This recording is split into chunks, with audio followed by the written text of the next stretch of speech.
All aboard your tech news, games, and deals caboose. We have some Phil Spencer talking about E3 and some game companies making some games. And we also have Google with the Pixel teasing some iPhones. So let's jump right into Phil Spencer is going big for E3 2019 and is teasing unannounced games and xCloud progress. That's their streaming for the Xbox, it looks like.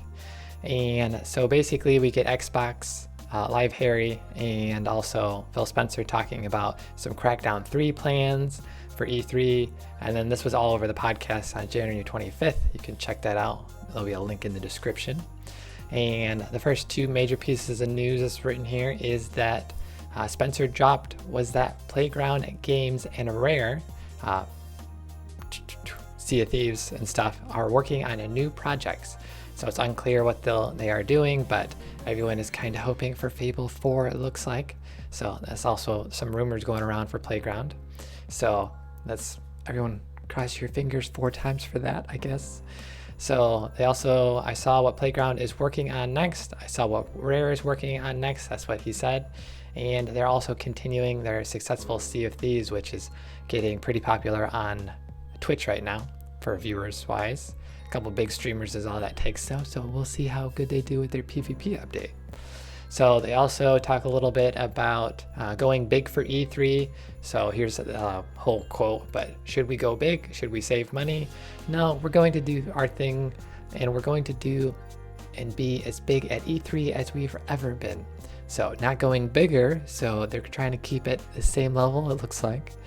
So they don't really discuss if they're going to talk about long-term or near-term games, but that's kind of what they're deciding on. So we'll have to see and get excited for E3 when it actually happens. So they also talk a little bit about Project X and about how he actually got to play it over his Christmas holiday. And he also does mention it'll be years before this is the primary way people are playing games. So either we're a couple years off on the technology or it'll take a while to catch on, probably a little bit of both. But 5 to 10 years, we'll have to see where streaming from games on consoles are going to be. So that's your Xbox news for today. We also have some PlanetSide Arena. Gets a little bit of a delay. This is the 250 versus 250 team mode. There's also a battle royale mode and some other different modes, 1 to 3 players and such, to jump into that. And this is getting a new launch date of 2/20 for the founders and 3/26 for their season 1 for everybody to jump in. And that was originally supposed to launch in a couple of days, but the closed beta is going to be January 30th. So you still be able to go to play. You have to either pre-order or sign up for the beta, which you can do on the sign up page. Again, link in the description for that.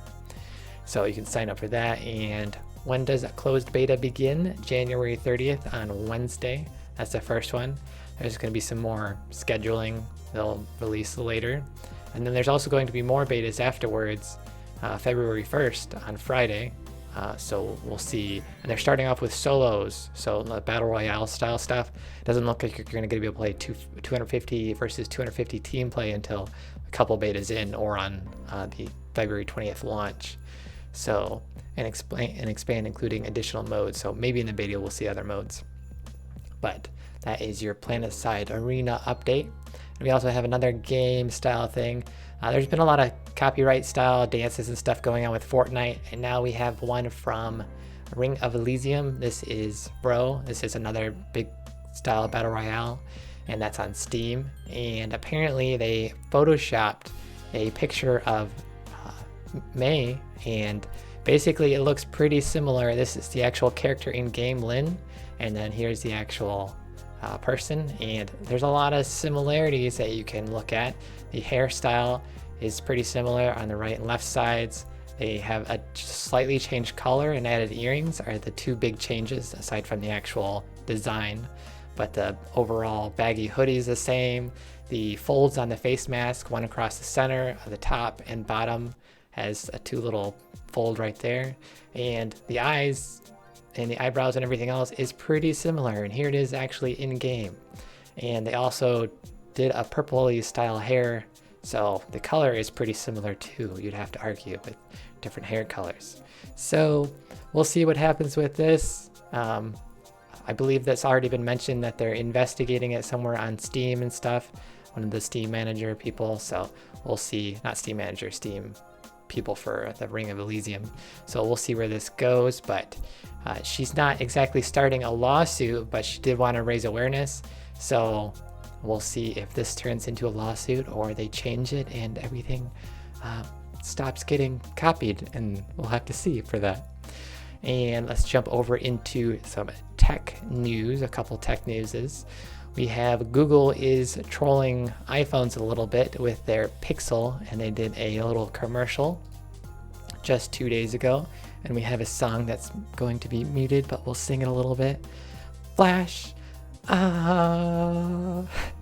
flash. So there's a lot of flashing, and basically this is for the Google Pixel 3 night sight, and it gets, basically they show some, so there's some good guitar solos in there, and basically they show flashes, which might be on some phones, you might see on the iPhone or so, and then you'll see night sight mode from the Pixel, and then there's an actual tweet of a side-by-side picture from Marvin Chow, and then it's pretty blatant. Like there's the phone X. We're not going to name the model. They don't want to get any lawsuits or something, but Pixel 3 night sight is pretty good. They're saying in this advertisement, and a lot of reviewers seem to agree with night sight being pretty good. So if you want some good night pictures, Pixel 3 is one of the top contenders by far. So check that funny trailer out. There's some good Queen music as well. And lastly, in tech news, we have Austin bank robber digitally apprehended after fleeing scene with an Uber jump scooter. So basically, robot AI is fighting back. This has nothing to do with AI, but it's electronic technology and such. So basically what we are seeing here is that they were able to track down this robbery because of the app that you have to actually sign up for, and you get all your phone information and your credit cards. So basically they tracked this person down because one of the bank reps saw them fleeing on a Uber jump scooter. So that was booked through the app. So all the information was there, and you can basically guess how they got them because of the information. And Uber subpoenaed them, or they got a subpoena, Uber got a subpoena. So all the information was given to the police, it looks like. And then video surveillance led to his capture in front of an apartment complex. And we don't really have any other details of what's going to happen, but Uber isn't going to get you away from a bank robbery. So I would assume a Tesla wouldn't either. So there is that in the news. And with that, we will have another episode tomorrow at 1 p.m. We're switching it to a little bit earlier. And the secondary episodes we were doing last week might not be too sustainable because there's just a lot of extra news. So we're just going to switch to one episode, and we'll have bonus late night shows if a lot of news comes out, and that'll give some extra time for that. And we have Lulu saying, but do vampires show up on night sight? I believe even flashes get them if you check out that little 30-second video commercial. So there's that. And with that, we will be signing out. Pew, pew, pew, pew, pew, pew, pew, pew, pew, pew.